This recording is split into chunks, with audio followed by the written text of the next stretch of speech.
37. Sonia. How could she have done it? How could she have been such a fool to think he would let them go once he had wanted? Once he had what?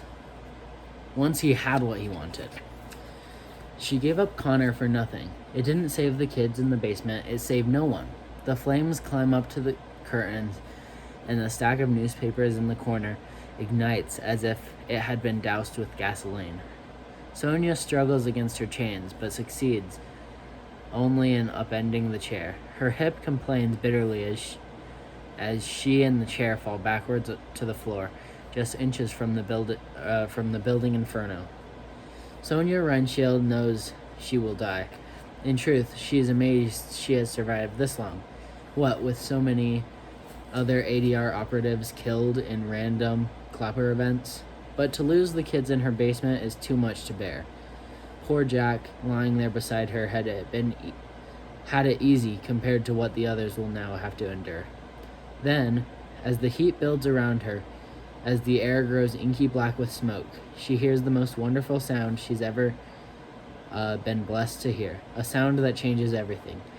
In that moment, her fears and regrets leave her. She smiles and begins to breathe deep, over and over again, resisting the urge to cough, willing her body to succumb to smoke inhalation so that she will never have to feel the flames. She will go to her husband now. She will join Jansen in whatever place or non-place all the living eventually go, and she will go there in peace, because the wonderful sound she heard from the basement below was the breaking of a window. 38. Grace. Cold, confused, and covered with scratches, Grace crawls out of the prickly hedge. Her head spins, and she's terrified, because for a few moments, she can't fathom how she got there. Maybe she was hit by a car and thrown into the bushes. Maybe she was mugged. When her memory begins to return, she resists it, because even before it oozes to the surface, she senses it's gonna be bad. And she's right. She saw Argent, but it wasn't Argent, but it was. She screamed and passed out, perhaps from her shock, perhaps from something else. The sky is a bit darker now than when she had lost consciousness. It's still late twilight, though. How long was she out? 10 minutes? 20 minutes? Her attention is drawn to orange light ebbing and flowing in random surges. Something around the corner is on fire, fighting the weakness in her knees. She holds on to a street lamp for balance, then turns the corner to find Sonia's shop on fire. Grace can feel the heat of the flames all the way across the street. She runs toward the burning building in a panic, but the shop's glass windows explode before she can even reach the curb. She's thrown back onto a manhole cover, its hard steel skinning her elbows. People have come out into the street to watch. Perhaps they wanted to help, but there's nothing to be done. All they can do is stand there with phones to their ears. A dozen simultaneous calls to 911.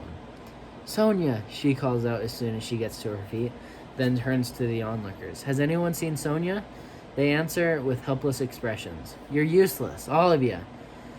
She tries to peer into the flames, but all she can see are antiques burning. Then, out of the corner of her eye, she sees kids slipping out of the alley behind the shop. She hurries to the alley to find it's the AWOLs from Sonia's basement, as she had hoped it would be. What happened? What happened? She asked them. We don't know. Farther down the alley, Bo pulls himself out of the broken basement window. But he's the last one out. As Grace scans the gathering of kids, she can't find Connor, which means he hasn't returned from whatever secret mission Sonia has sent him on. But Risa isn't here either. Grace, you're alive, says Bo, pleased by the fact. We've got to get out of here before the fire trucks arrive. Where's Risa? Where's Sonia? Bo shakes his head. Dead, he tells her. Some maniac. We tried to stop him, but we couldn't, and then he set the whole place on fire. A guy with a messed up face? You know him? No, but I know his face, or part of it.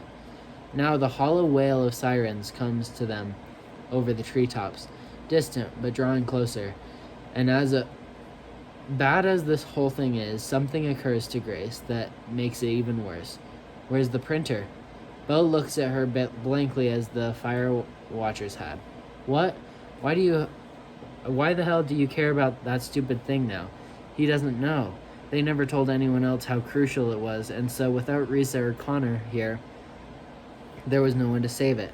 Connor had said that the gears and mechanics and stuff were broken, but the most important part, the printing part, was still okay. Maybe. But if it burns, there isn't even maybe anymore. Bo grabs her arm. Come with us, Grace. I'll find a place to hide. We'll be okay, I swear. She gently pulls out of his grip. You be smart with them, Bo. Run north and maybe east, 'cause most people running away run south or west. Be smart and keep 'em whole, you hear? Bo nods, and Grace turns and, without looking back, runs down the alley toward the back of the burning building. The heat is so immense. Grace can't even get near the back door. A few feet over, lower to the ground, is that solitary window into the basement. Rather than spewing smoke, it's drawing in air, breathing in oxygen to feed the flames above. She gets down on her knees and peers in, but can't see a thing, which means that there's no fire down there. Not yet, anyways. It may be too late to save Sonia or Risa. And now, for all she knows, Connor is dead too. She may be the only one left who knows of the printer's existence. Something heavy crashes in the shop. The flames crackle with a nasty, vicious greed. The window is so small and she's such a big-boned girl, she's convinced there's no way she can fit through the window. But she has to try. How terrible it would be if everything were to be lost because the window's too small and she's too big. The odds are even money she'll fit, and even money that she'll get to the printer before the floor above her collapses. That's a 25% chance. Lousy odds, but they get worse the longer she hesitates. Shutting down her survival instinct, she dives headfirst into the little rectangular hole. As she suspected, she only gets partway through. Her hips are caught by the rigid wood, so she wriggles and squirms. The heat around her head is unbearable, and now there's light. The angry fire spies her through the slats of the wood above, like sunlight sneaking through a closed blind. She grabs a support beam and with all her might pulls on it until she falls into the basement, cutting herself on broken window glass on the floor. The air is almost entirely clear down here, because smoke only knows up, but the heat. She can feel the skin on her scalp blistering. She keeps as low as she can, rounding a corner, and there, in the place Connor left it, is the box filled with all the broken parts of the organ printer, waiting patiently for their chance to burn. Ain't gonna happen. She grabs the box, then opens the stasis container, which is too large to take, and digs into the thick green gel to pull out the slimy ear, shoving it into the pocket of her blouse. Then she heads with the ear in the box of printer's parts back to the small window. Behind her, a support beam gives way, and the remains of the shop up above drop to the basement. The flames, fed by the oxygen-rich air, leap forward, flooding the basement like water.